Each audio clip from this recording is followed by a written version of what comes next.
Welcome to the channel. My name is Lee, and today I am getting back to my fountain pen roots. We're going to do a little time-lapse drawing. I'm going to talk about some pens and some ink and test out this new lav mic that I got. So if that all sounds interesting to you, go ahead and like the video, subscribe to the channel. I do upload every Wednesday. I've been doing this consistently enough that I feel pretty confident that you're going to see a video pretty much every Wednesday. And yeah, let's go ahead and jump into it. All right, so today I am going to be filming a little time lapse of my decorating the cover of the blank insert of my little traveler's notebook that you saw me set up in the last video. So here is the insert. I'm going to be using my Jinhao 992, which is probably the cheapest fountain pen that I own.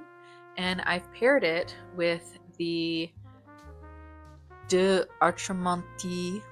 I'm sorry about my pronunciation. I just can't say that, and I feel stupid every time I'm saying it. But anyway, I've paired it with that ink, the document ink in Urban Gray. And I chose that ink with this pen because I realized that I just kind of had this pen in my collection without using it for kind of a long time. And I figured I wanted to use it. It's also kind of aesthetically matches the ink. And I chose this ink because it's my newest ink. I'm the least familiar with it. I haven't decided how much I like or dislike it yet because I've only ever swatched it so far. And I think that having it be like a slightly gray ink versus a black ink will add to kind of like the charm and maybe add a touch of like vintage feel to this notebook once I've fully filled it with art. So I've been carrying this thing around with me, doing it in little sessions here and there. Here's me at work. The first couple sessions, I didn't really get much done because I was experiencing some art block, I guess you could say, a barrier. I felt kind of intimidated to start. Fortunately, I overcame that today and I was able to finish off the drawing. The boundaries that I put on myself were to only use this ink and this pen to create this drawing. So typically what I do when I'm using pen and ink is I will also use a paintbrush and I'll do like washes to gain gradients. And for this, I really wanted to not do that. I just wanted to use the pen and nothing else. So you'll see me have to work through some kind of challenges with getting the background and the contrasting to look acceptable without it looking too busy. It doesn't come out to be the best drawing in the world, but I am happy with how it came out.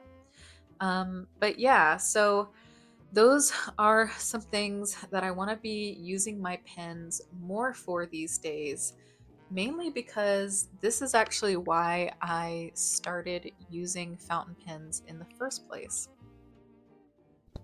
So, starting maybe about 8 or 9 years ago at this point, I was trying to get back into an artistic journey and I was doing a lot of pen and ink work.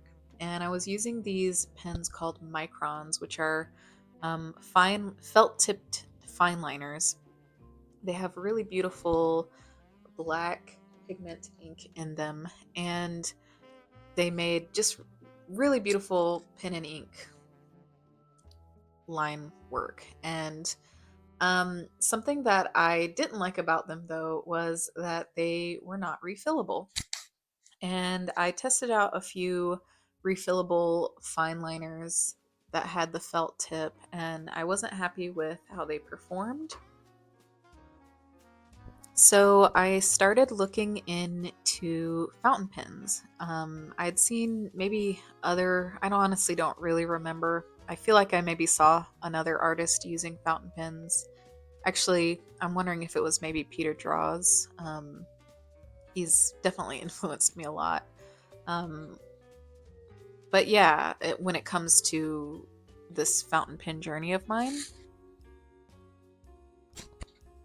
and yeah, I just decided that fountain pens were seemed like a really great alternative to these felt tip pens, and because I could refill them and I could carry them with me. It just seemed a lot more economical than those fine liners.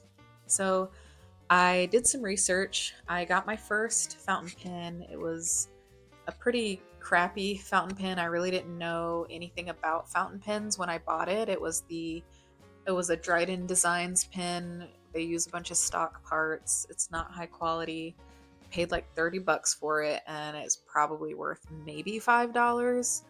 Um, and I enjoyed using that pen for a while, but the nib size was a bit too broad for my uses, my artistic uses.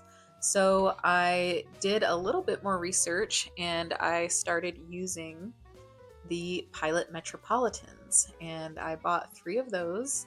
And after a while, realized that I actually didn't like them. So I stopped buying cheap fountain pens, and I ended up buying the Peter pen by Narwhal. And that pen was the last pen that I bought for a really long time. And yeah, I've just been going through an art block lately, and I thought maybe doing some pen and ink stuff in my everyday carry would help me to change things up from what I've been doing, which is mostly canvas painting. And yeah, just kind of change things up enough to get me passionate about making art again because I've been going through this artistic block. And I've really enjoyed this fountain pen journey. It's been something creative that I could do when I wasn't making art. And now I want to use them to make art again. So, yeah, that's what I'm doing. That is my fountain pen origin story. Here is the finished piece. I do hope that you like it. And yeah, let's go ahead and do a quick recap. So I really enjoyed using that Jinhao 992 and my new Urban Gray document ink by Artramentis.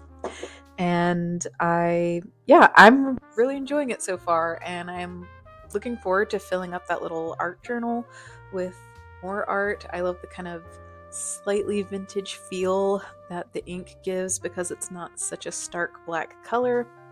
And um, yeah, I'm just really enjoying it, and I hope you guys enjoyed it. If you're not into the whole art time lapse thing, you can always just throw these, throw your headphones in and listen to the commentary while you do cleaning or something. I'm probably gonna incorporate some more of these videos every now and then. It's not gonna be like a every video kind of thing, but I do want to make more art. That's why I started using fountain pens. That's why I originally started this YouTube channel. Um, I do find the fountain pen videos a lot easier to make than a typical art video or an art vlog, and I'm definitely going to be still focusing on those kinds of videos. But I do want to take the opportunity to incorporate 2 of my passions together, and I hope you guys do enjoy it. Please leave any comments in the comment section down below. If you liked the video, please like it. I try to upload every Wednesday. That's what I'm doing right now. And if you would like to see more, please go ahead and subscribe to the channel. And I will see you guys next time. I'm going to leave you with a quick little memorial to my dear sweet cat, Maya, who passed away a couple weeks ago. And I'm missing her a lot. And it's been a rough year so far, but I'm really excited to move forward and grow and just see what the future has in store. So, goodbye, and I'll see you guys next time.